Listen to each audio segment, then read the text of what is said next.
Ben Westwood started running away from home when he was about 9 in a serious way, firstly to local villages and towns and later to London.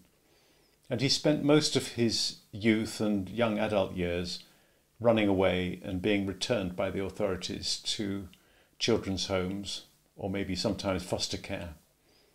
And Ben's told us about his life as a child and the effect on him of having run away so much and missed so much school and had such an unsettled pattern of living, the risks he ran, how he survived. And he is a testimony to the resilience of humans, because he is now, at last, at the age of 36, settling into a stable pattern of life, we hope. So Ben, we'd be very interested to hear about your experience as a child and what happened to you when you decided that you weren't really going to be living at home. You took that decision to run away very often. So how did that start?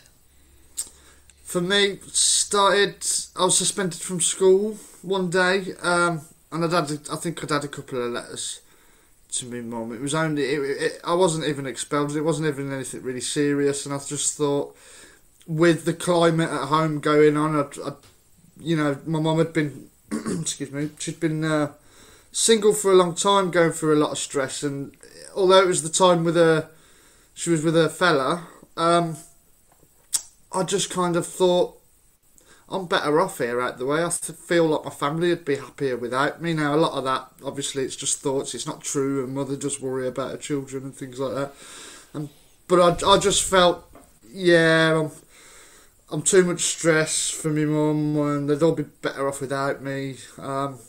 So I'm not going to live. Was she cross because you'd been suspended from school, or? She didn't know. I got the letter in my hand, and I was like, she's really, this isn't going to help now, you know. So she had a part-time job at the time in a pen factory, and she wasn't due to come home for another hour or something. And I thought, well, yeah, I wrote her a letter. Looking back now, it's quite sad. I wrote her the letter and said, I'm so sorry that I'm such a burden on you, and I'm going to leave you all to be happy and take care, have a nice life. I'm off to... You were how old then? Then I was about 11, 12. Right. Where did you go? Where did you go that day? That time... I might have been younger than that, actually. That time...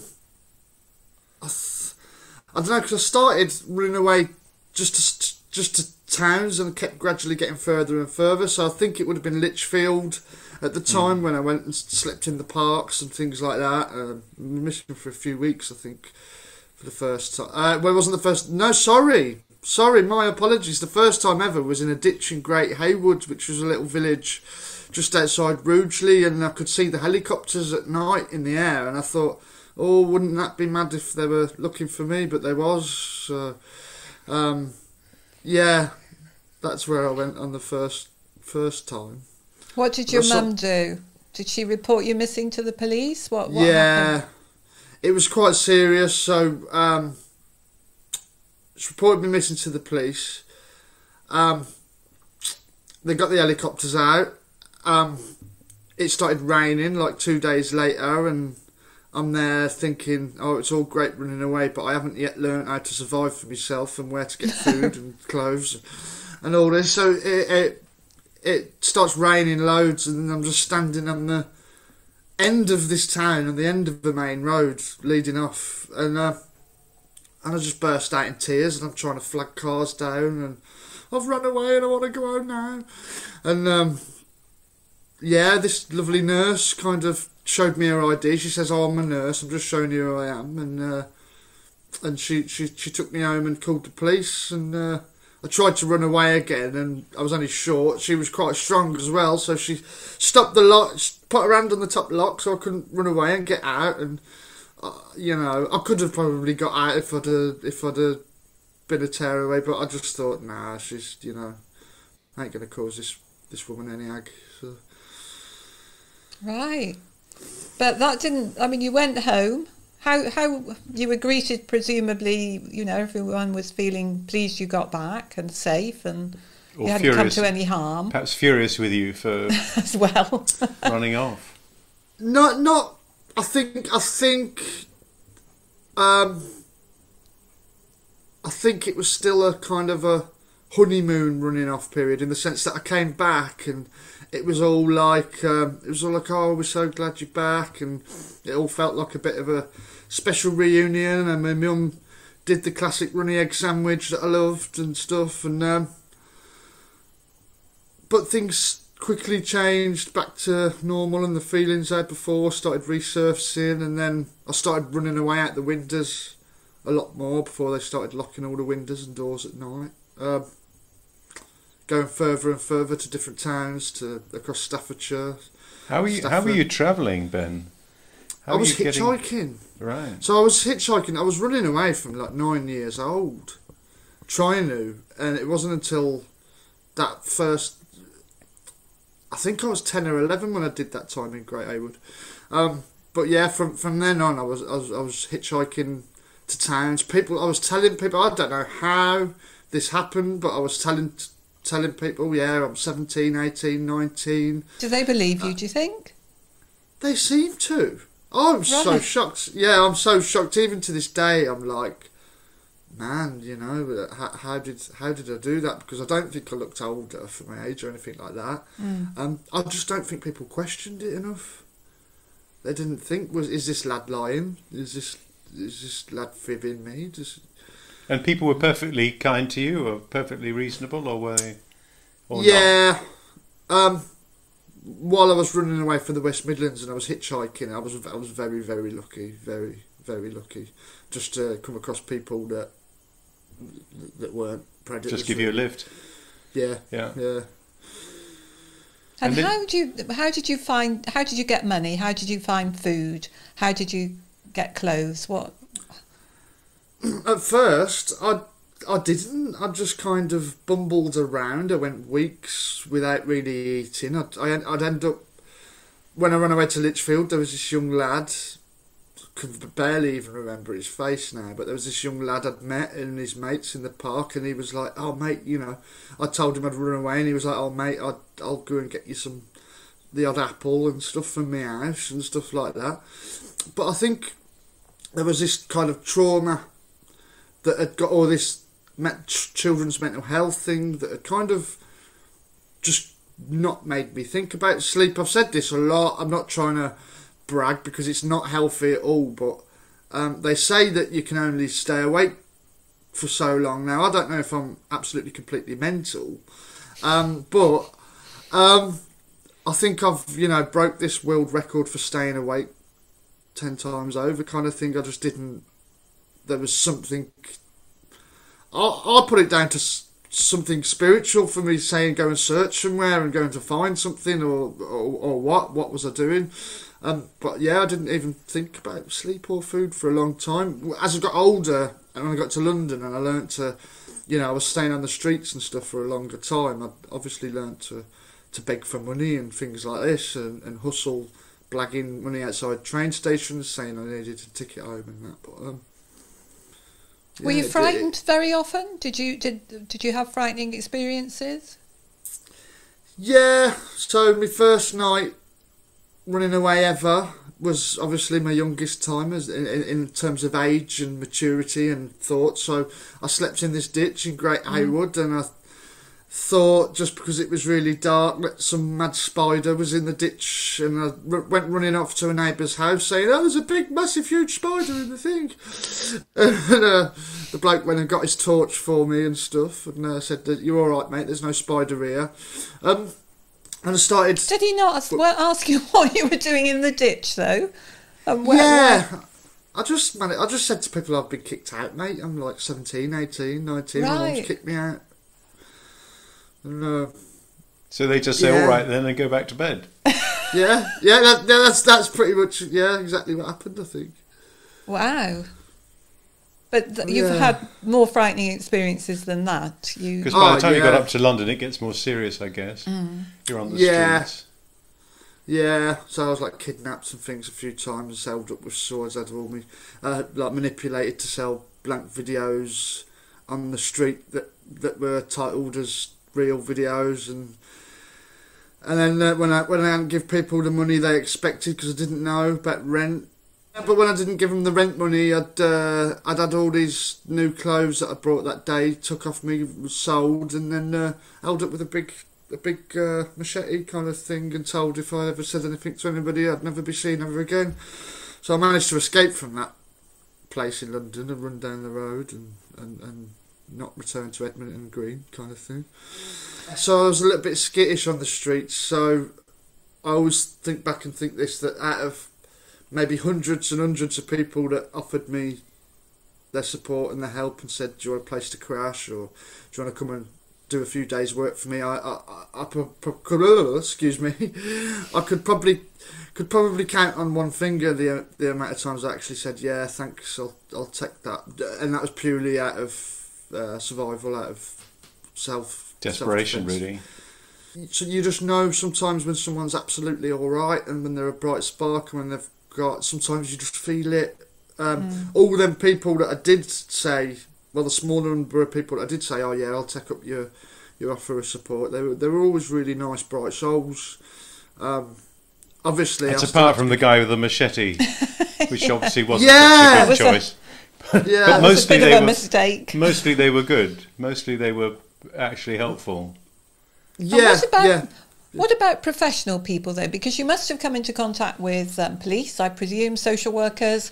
I know you weren't ever made the subject of a care order, were you? But the local authority was involved with you from time to time, I gather. Yeah, well, I was in care from all that time I was missing from 11. But social workers would sometimes come and pick me up. Sometimes they'd send me in escorts back up to the Midlands. So they'd get cars with 2 drivers, locked doors, stand outside the toilets when you need to go to the toilet and all that. I've had police that have actually picked me up knowing I was a runaway, seen me 2 months later in the same spot, and just completely walked past me as if I wasn't even, without even looking at me. So I'm not sure whether they were just thought, oh, this lad's gonna keep coming down, there's no point doing anything, or So they knew you. They knew who you were. Yeah. They knew you were a runaway. And they must have known your age at that point. Yeah, because they'd already taken me into the police stations and processed me and stuff. Yeah. So what about people doing something actually useful? Professional people doing something. I mean, obviously they'd ship you back in a locked car. Where would they take you though? Back to your mum, or were you going into foster care?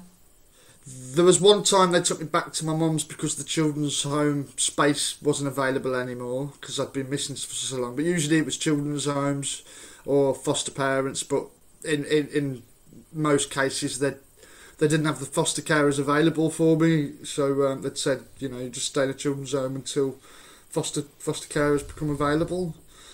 And so once you were in a children's home, what made you want to run away from there? Was that was there a problem in the children's homes, or how did that work? I just don't think they were very calm environments. There was often 5, 6, 7 of us in a home, and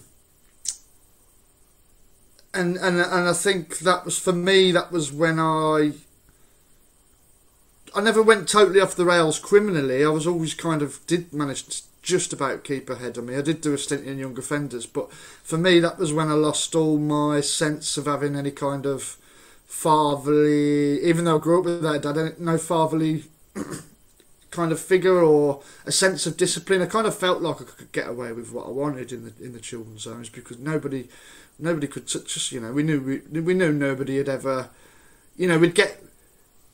we'd get like a couple of pounds taken from our pocket money each week, or it wasn't. And it was understandably. I'm not saying children in children's homes should get really, really punished or anything like this. But there were no real consequences. It's like that's how it felt. And they can't lock you in, can they? You know that they can't lock you in, so they don't really have that much authority. It would feel like to you, presumably. Yeah, and we loved the thrills of running out the children's homes and things like this at night. So we'd all run out the fire exits and the alarms would go off, and staff would, we'd know that the staff would have to report us missing, and then when we'd see a police car, we knew we'd get a little chase and all this. Yeah. And then sometimes you'd take off and just really be away for a long time. Yeah. It sounds like sometimes you just run off for a laugh, and sometimes you'd run off and stay off. Yeah. It was always I'd never planned to run away, so it was always like last minute. I'd often like run away to London in like my school uniform without a bag of clothes, or I'd just decide there and then that I was just going to keep walking. Or what would cause that? Any idea? A bad day, or somebody say something and you thought, well, you think I'm not staying here then, or what? I think that from my perspective, looking outwards, it was very difficult for me to understand back then. I couldn't give you the exact answer, but I think if I was to look at myself from an outside perspective, from an adult looking at the younger me, that I was just so unsettled. I was going through a lot. I wasn't concentrating at school. I was pretending I was to be asleep. I just couldn't concentrate, so I'd pretend I was asleep. I'd pretend I was ill at school half the time. I just wasn't in a stable enough mind to be happy, and I just wasn't conscious of my decisions. I just think there and then there was no obvious reason for me back then. And looking back, Ben, you're an adult now, obviously. Looking back as thinking of yourself as that child, what do you think would have helped you? What could, professionals now, and family, I suppose, as well, what could they have done which would have made you feel, I don't want to run away, I want to stay, I want to go to school, I want to do kind of the normal things that most people do? I've never thought this before, and I've literally just thought it now, so it's just a bit of an idea that I'm throwing out there.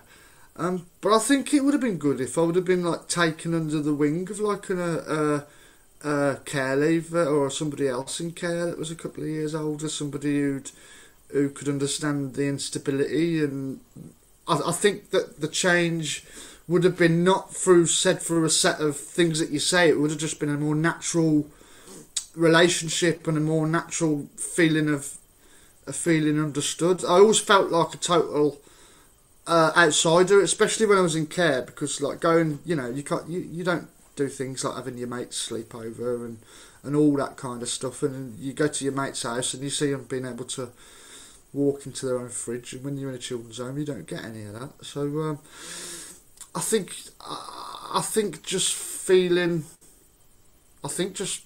more stable, and there's not obviously an immediate answer to that. It was just, and that's just not in a physical sense, but also I don't know, just homely. Does that make sense? The homely feeling when you're feeling accepted and you're feeling comfortable and you're feeling like you are part of everything that's going on without being without messing it up, which is what I felt. I don't think I always was. And have you been able to make that kind of thing for yourself now, where you can feel like you've got that kind of closeness in a situation that it's your place, you're free to kind of own it, as it were? How are you able to create that now? Just about. It's took me many years. So I've been living in house shares with the odd nutter here and there. And I've literally just moved into my own place like a month ago. So right. And I feel so like I can just unleash all my creativity. And that's very different from everything you've had before, is it? But this is just I think this is just struggling in my adult life though. So I've just had to, I've been in these a lot of house shares, and there's just always seemed to be one character who just does you nothing. So, And I suppose, what we get taught as like psychiatrists and doctors is that really the only way you can help somebody in a situation like you're describing when you were younger is to get alongside them. Somebody needs to make a relationship in which there's a proper sharing of experience. And to some extent that's what you're describing. But that's a job for professional people, because you're talking about a care leaver who's perhaps a couple of years older than you, but, doctors and police and social workers tend to be decades older than you. Yeah. And getting kind of alongside a youngster is not easy. Totally. Because you don't have that shared experience. So, but some people might be able to do it. And I just wondered if you ever came across anybody who seemed to be able to connect with you in any of the many places you went. Yeah, I had a couple of social workers. There was a lady called Jill and a bloke called Colin. And they just seemed to. They gave me that vibe that they were understanding. They were actually interested in you personally. Yeah. So what happened to them? Why weren't they around all the time? Did they move jobs or? Yeah, I think that's just what happens. Quite a lot of social workers end up in a different role, end up working for different companies, and just move on. I think for Colin, I just ended up getting older. I left the care system. I ended up going back to London. And kind of just fell out of touch with them. But they were bright sparks in my life, I guess you could say. What were they able to do? Is it possible to kind of put into words like how they were able to do that? Yeah, I know it's a really difficult question, that, but. I think that you just didn't get a sense that they ever thought, you're the child, I'm the adult, you're gonna think and do what I think's the best way, which I think people do unconsciously. You'll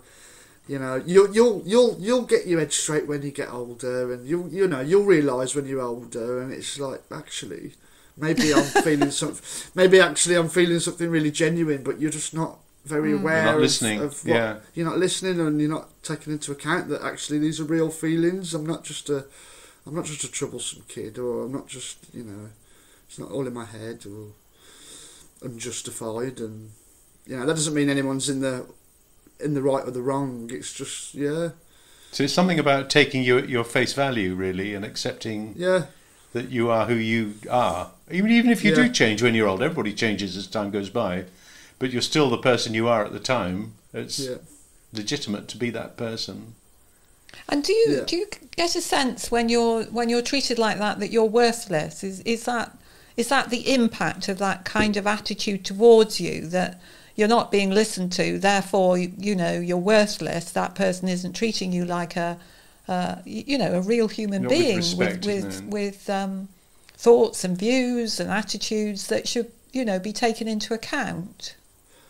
I think this kind of stuff, the effects of that, you're not conscious of, and it doesn't affect you as much until you're an adult. I think when you're a young person and you're a child, you don't actually, maybe someone like me who's slightly disconnected with the feelings doesn't have an answer to that. They just have a manifestation. They, if you would have said to me back then, how do you feel about this or that? How does this person make you feel? How does this situation make you feel? I would 100 times out of 100 say, I have not got a clue, I don't know. Right. But it's what you do that shows what you're feeling, isn't it? Yeah. But not that I was ever conscious of it, because I was just like... Just doing it. Not thinking, but doing it. Yeah. Yeah, didn't care really, I guess. What do you think? When do you think you started to feel like that? I mean, you're talking about starting Runaway at about 9, but by 9, kids are quite hard-boiled by 9. You're already a person, aren't you? And looking back into your younger years, do you have an age where you first remember feeling like that? That people weren't really listening and weren't really connecting? Yeah, I think it was.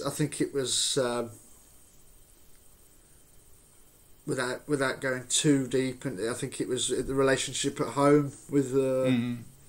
So, do you feel now that you're gradually getting to be calmer and not needing to, up sticks and keep moving on to a different place? Do you think you're settling down a bit now, or not? I think so. I hope so. It's very difficult to do, because I don't think I've actually been in one place for more than so many years. And often kind of kept returning to London, but no, I think I'm settled now. I've got a base of I've got some really supportive people around me at the second that check in on me to make sure I'm all right. Yeah. Are they friends? Friends? They are now. I've had a bit of help from an organisation called the Reese Foundation, who have been aware. I've been in touch with them over the last few years. So what's their purpose? What's the foundation's purpose? They support care leavers who are like me that might find themselves. I think people like me, when you're away from your family, when life gets rock bottom, you don't have anybody. You fight from rock bottom completely, often yourself.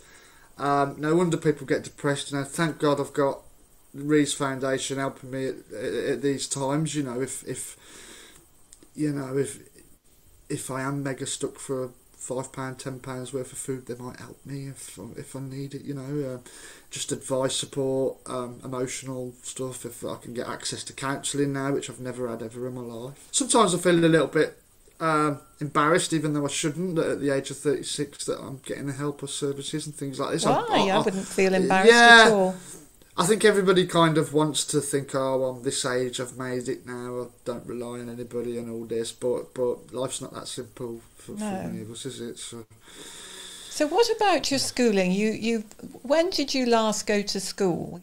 So I think last time I was at school, I was aged 14 or 15, and they kind of just said, school said, look, Ben's not here enough. It's a waste of a school space. He's in London all the time.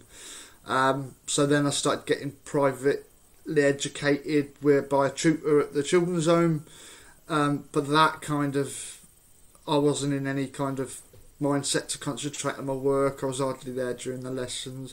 I was doing more writing on my own when I wasn't supposed to be on the children's home computer. You can read and write, can't you? Obviously, we know you've written a book. Yeah. Did you get any exams? Have you? Nah, the only qualification I ever got was a food and hygiene certificate when I was 16 in young offenders. So do you mind? I mean, looking back, would you have liked to have been able to consistently go to school and get some exams? Do you feel you've missed out on all those things because of that need to keep running? Yeah, I think I'm more concerned, even though the exam thing obviously is a massive one. I think I'm more fell behind socially, in the sense of the growth and the connectivity of just being around a close unit of people, your typical family of friendship unit. For me, it took me a long time to be able to get back into that. I kind of felt a bit weird for years, and that I was always a burden on people, and that I think I've still got slight residue of this, but were you told you're a burden? I think I was always told, I can't cope with this, I can't cope, you're going into care, and I think so. I did feel. What like about back when you were 9 or 10 or 11? Were you already told then that you were a bit of a nuisance? That's the exact time I'm on about, to be honest. Yeah, just before I started running away. I could just see my mum was struggling. I don't think it was all down to me. I think she was looking after three of us before she met a new partner. So single mum, that's very difficult. So you just took the situation that you found yourself in and dealt with it. Decided you're going to deal with this. Yeah, I guess so. Not always the right way, and bless my mum, she's been through, she's told me about the sleepless nights and the nightmares, and not, knowing I'm in London or hearing that I might be in London, and she knew a lot more about the real world back then than I did, so it must have been really scary for her as well. So I need to say that, because I don't ever want the world to think, oh, this lad comes from a situation where his mum was horrible to him or anything, because it's a lot more complex like that. That's not the real issue here. Can I ask you a little bit about the counselling? Because it sounds like you have had a bit of counselling, and I kind of you haven't. It's just available if you wanted it. It is now, yeah. So it is now, yeah. So it'll be the first new time thing. ever. Yeah. Right. So nobody's offered that before. some kind of therapeutic talking. I tried, but the mental health system in this country, I think, is I think it's potluck. What about when you were 9 or 10? I mean, there was a local authority that was responsible for you in a way. Which you were in care. Because you were in care. They I don't think you were subject to a care order, were you? No. Were you accommodated because your mum agreed? It was a voluntary accommodation of you, yeah. So they didn't have parental responsibility for you, actually, did they? No, they didn't. That's right. But they didn't offer you any help. I mean, they gave me an old I guess mentor or whatever, somebody that just took you out once every 2 weeks as a therapeutic kind of go bowling, play pool and all this. But they did try. It was really weird. So when I first started running away, just before I went into care, they used to take me to the social services building, and there was a room. I thought it was so strange, and they said, "Oh yeah, this room behind them 2 mirrors there. There's a bloke there who's watching you. Yeah, watching he's just the technical bloke. They'll say, but there's this camera there and this camera there. They can hear you." I thought, this is a bit. And what were you supposed to do? What were you supposed to be doing? Playing or something? I was supposed to just be talking to him and them asking me questions. So they used to get me to kind of draw pictures and say, "How do you feel when you draw this?" And I guess they were trying, but I was just like, What you got me here, mate? They weren't engaging with you. They were just kind of assessing you or something. Yeah, so it felt like. Did you have a thought that, well, I've got to be careful what I say now? Yes. Yeah. Because that could lead to something that I don't want, or yeah. Yeah, a lot of the time it'd be, my mum was, she was. I wouldn't say she was an abusive lady or anything, she was trying her best, but when it came to how does this make you feel, make you feel in this situation, that situation, I was very, I'd feel comfortable when my mum wasn't in the room, but obviously, what child would ever, really have the courage to say right in front of their mum, like, "Oh, my mum makes me feel like that." It's hard to do. You can't expect a child to say that in front of their mum, But if I understand it right, you're describing a situation where they had these 2-way mirrors, but there was somebody in the room with you and your mother asking questions and trying to work out what was happening, trying to understand the situation. Yeah. And you were busily trying not to talk about it. It was just so clinical. I was just like, this is weird. Yeah. This is why, and this is pointless. Like, maybe it wasn't, but I just no, it'll be pointless. If you thought it was pointless, it was going to be pointless. Believe you me, that was utterly pointless. Yeah. So you've settled down now in this place that you're living, hopefully. What are you doing for work? I'm just settling myself down into it now. So I've only been here a month, so I've got to I've got to try and find some stuff.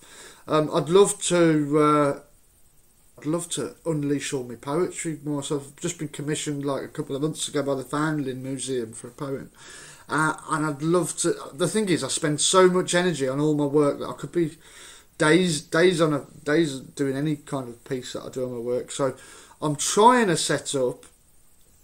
Complete pipe dream, like a subscription service where people pay like £2 a month or something, and they can get access to all they can read all my books for a start, because people are buying my books. I don't know where they're buying it from. I'm not seeing a penny from it, but they can read all my books. They can help support my new content. They can help me do this news in poetry that I've been doing lately. They can so I've got a lot more writing. I'd like to keep writing about my experiences with homelessness. But some kind of crowdfunding would be an interesting plan, and interesting for other people who've found difficult getting through their youth as well, to understand something about how to get out of this.